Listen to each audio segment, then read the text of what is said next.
पुनरुपयोग ये भी एक अपने आप में बहुत बड़ा विषय है, चाहे वो पानी है, चाहे वो खाद है, इसका भी उसमें से लाभ होगा। मेरा पासपोर्ट जो है वो घर में भूल गया, मुझे फ़्लाइट बदलनी पड़ी और उसमें तरह तरह की कहानियाँ जो बनाई गई हैं मीडिया में, पढ़ करके बड़ा आनंद भी आया मुझे। वहाँ हाथी, चीते, गैंडे, जितने भी प्रकार के हो सकते हैं, शेर भी वहाँ सब प्रकार के थे, कई स्पीसीज थी वहाँ। और यहाँ पर लगभग 10,000 एकड़ में गुरुग्राम और नू, उन दोनों जिलों के बीच में जो पहाड़ी इलाका है अरावली का, वहाँ ये बहुत अच्छा एक प्रोजेक्ट होगा, दिल्ली के बहुत नज़दीक है। देखिए, पिछले दिनों में यहाँ जो रेडी मार्केट सेक्टर 9 में दुर्भाग्य से जो अग्नि कांड के कारण से और 134 ऐसी रेडियों के वहाँ जो छोटे स्टॉल थे, रेडी थी, उनके जलने की जो बात सामने आई थी, उस समय फिर विभाग की ओर से निर्णय लिया गया कि इनको सबको इसी जगह पर अलॉट कर दिया जाए। लगभग 64 स्क्वायर फुट की जगह जो है उनको अलॉट कर दी गई है और उसको अलॉट करने के बाद उनसे जो राशि है वो बैंकों के द्वारा उनको दिलवाई जाएगी और फिर वहाँ किस्तों से वो बैंकों में जाके भर देंगे और एक सुविधा उनको स्थायी रूप से मिल गई। और इस मार्केट का नाम अभी हमने रखा है अंत्योदय मार्केट।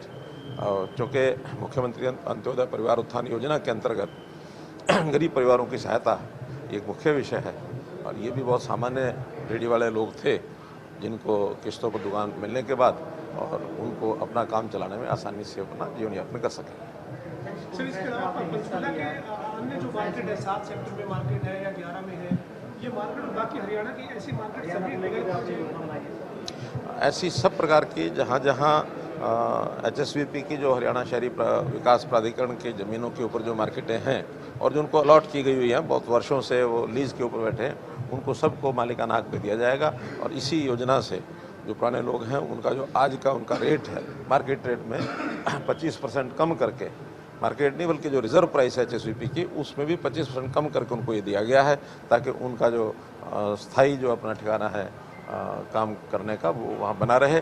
अभी 4 सेक्टर पंचकुला की तो आज घोषणा की है, यही योजना है। बाकी और जो स्थान हैं, फरीदाबाद है, गुरुग्राम है अथवा और भी कहीं इस प्रकार की मार्केटें हैं, उनको सबको सुविधा दी जाएगी।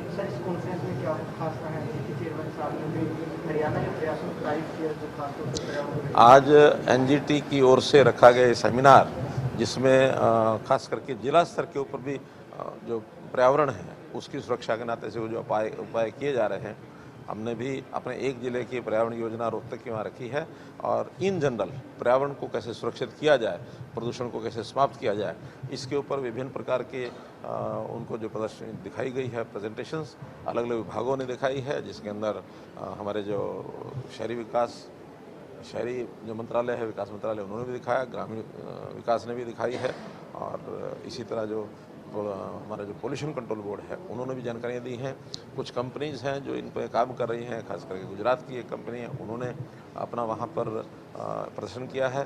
बेस्ट प्रैक्टिसेस जहाँ जहाँ हैं उसकी चर्चा की गई है। इसमें हमारा जो PHE डिपार्टमेंट है, public health engineering department, irrigation department, ऐसे सब डिपार्टमेंट्स का एक योजना तरीके से, कोऑर्डिनेटेड तरीके से हम काम करेंगे ताकि प्रदूषण को, चाहे वो वेस्ट वाटर का जो ट्रीटमेंट का काम है या सॉलिड वेस्ट का काम है, इस प्रकार के सब प्रकार का जो निस्तारण है और इसका कैसे उसको शुद्ध किया जाए और रीयूज़ कैसे किया जाए। पुनरुपयोग ये भी एक अपने आप में बहुत बड़ा विषय है, चाहे वो पानी है, चाहे वो खाद है, इसका भी उसमें से लाभ होगा। वेस्ट टू एनर्जी, बिजली बनाने के भी जो प्लांट हैं उनके ऊपर भी चर्चा की गई। जैसे अभी एक प्लांट हमारा सोनीपत में चल रहा है, दूसरा गुरुग्राम में बहुत जल्दी शीघ्र शुरू होने वाला है। आज ये विचार आया कि फरीदाबाद का एक अलग से प्लांट भी लगाया जाए, बड़े शहरों में सब जगह एक एक प्लांट। पंचकुला की भी चर्चा थी कि पंचकुला का यहाँ का जो वेस्ट का जो निस्तारण का कार्यक्रम है उसको भी तेज़ किया जाए ताकि दूसरे स्थान के ऊपर प्लांट लगाने के लिए उसको राज्य को आना लगे।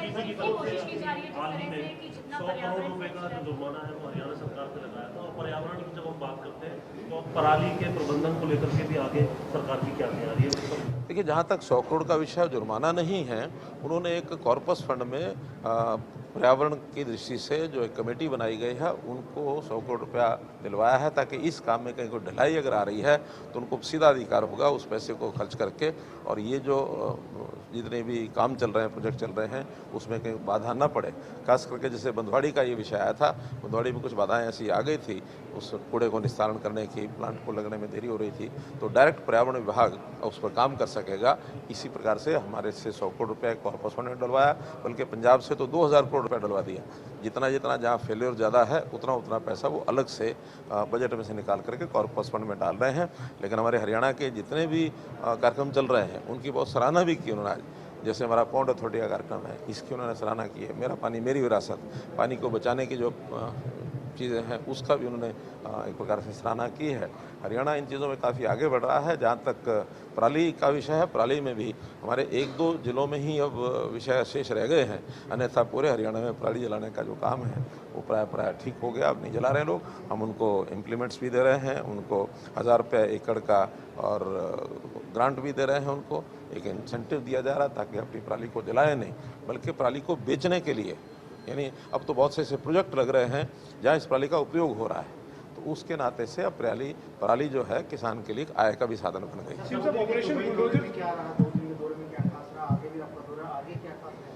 जंगल सफारी जो मेवाड़ में जो आप संभावनाएं देख रहे हैं, किस तरह से कामयाब है? दुबई दौरे में एक खबर आप लोगों को बहुत अच्छी प्रकार से मिल गई थी कि मैं गलती से, मनुष्य गलती कर बैठा, मेरा पासपोर्ट जो है वो घर में भूल गया, मुझे फ़्लाइट बदलनी पड़ी, और उसमें तरह तरह की कहानियाँ जो बनाई गई हैं मीडिया में, पढ़ करके बड़ा आनंद भी आया मुझे कि भी 55 लोग साथ गए हैं, ये 4 लोग साथ मेरे साथ में गए हैं। और मुझे बल्कि पहले तो मेरी टिकट जो मेरी कैंसिल हुई वो तो बिज़नेस क्लास की थी, बाद में समय पर पहुंचने के लिए मैंने इकोनॉमी क्लास में भी 3.5 घंटे का सफ़र किया है। और सब लोग हैरान हो रहे हैं कि मुख्यमंत्री होकर के आप इकोनॉमी क्लास में जाते हैं। हमारा कह रहा है कि हमारा जाना पर्पज़ है, इकोनॉमी क्लास हो या बिज़नेस क्लास हो, ये मेरे लिए बड़ा महत्वपूर्ण नहीं है। सिर्फ 2 घंटे की देरी मुझे हुई, जिसके कारण से मैं वहाँ जाकर के जितने भी मीटिंग्स हैं, जितने कार्यक्रम है, सबका मैं उपयोग कर पाया उस समय का। और अगले दिन वहाँ जो सफारी, शारजा सफारी है, जिसको देखने के लिए वास्तव में मैं और हमारे केंद्रीय पर्यावरण मंत्री श्री भूपेंद्र यादव वो गए थे, दोनों ने, हम लोगों ने उसमें सारा घूम के देखा। लगभग 2000 एकड़ में वो जो सफारी है बनी हुई है। अफ्रीकन जो एनिमल्स हैं उनको वहाँ रखा गया है। वहाँ हाथी, चीते, गैंडे, जितने भी प्रकार के हो सकते हैं, शेर भी वहाँ सब प्रकार के थे, कई स्पीसीज थी वहाँ, जिराफ। तो ऐसा उन्होंने एक अच्छा, जहाँ रेत ही रेत था, लेकिन उसमें भी उन्होंने पानी की व्यवस्था, कुछ थोड़ा पेड़ों की, पौधों की, और उन जीव जंतुओं के लिए छोटे, यानी जो जानवरों का जैसे खान पान की व्यवस्था होती, वो सारी, यानी एक प्रकार का अच्छा प्रयास जंगल में किया था। ऐसी सफारी हम जो यहाँ बनाएंगे उसमें से एक वो मॉडल है, और भी दुनिया भर के जो मॉडल हैं, इंटरनेशनल जो कंसल्टेंट्स हैं वो हमारे यहाँ आएंगे और उनसे हम प्रेजेंटेशन लेंगे। और यहाँ पर लगभग 10,000 एकड़ में गुरुग्राम और नू, उन दोनों जिलों के बीच में जो पहाड़ी इलाका है अरावली का, वहाँ ये बहुत अच्छा एक प्रोजेक्ट होगा, दिल्ली के बहुत नज़दीक है। हमारे यहाँ हरियाणा देश में भी बहुत सी ऐसी स्पीशीज़ हैं जिन स्पीशीज़ को वहाँ रखा जाएगा।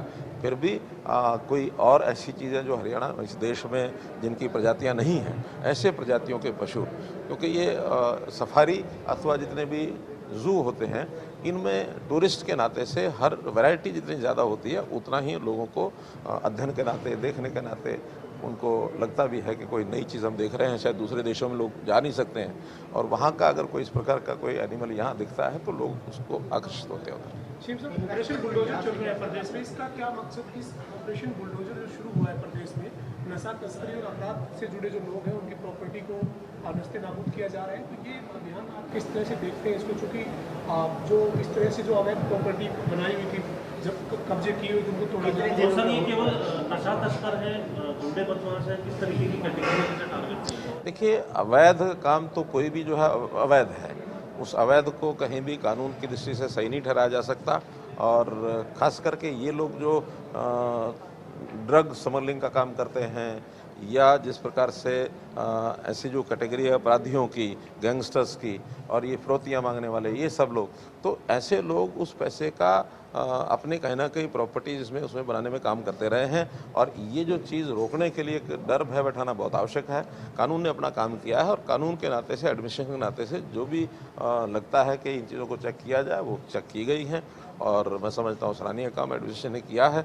एक ऐसे लोगों के मन में एक दहशत, जो अपराधी है उसके मन में दहशत बैठाना बहुत ज़रूरी है, ये करना ही चाहिए। रोजगार को लेकर के विपक्ष लगातार टारगेट करता है, 66,000 नौकरियां आप देने जा रहे हैं, पहले भी नौकरियां दी हैं। वो जिस एक पत्रिका का बार बार हवाला देते हैं, उस पत्रिका के बारे में मैं आपको पहले कई बार बता चुका हूँ। अगर इतने % अगर बेरोज़गारी यहाँ होती तो शायद आप और हम सारे यहाँ बेरोज़गार ही होते। बेरोज़गार केवल वो लोग हो गए हैं जो जिनके सफ़ेद कुर्ते पजामा हमने कोटियों पर टंगवा दी है, और वो जो कमीशन एजेंट इस प्रकार के होते थे और दलालियाँ करते थे सरकारी कामों में, हर किसी जेब से रिश्वत के पैसे निकलवाना, भ्रष्टाचार करना, ये सारे लोग बेरोज़गार हो गए हैं और इनके साथ हमारी कोई सहानुभूति नहीं है।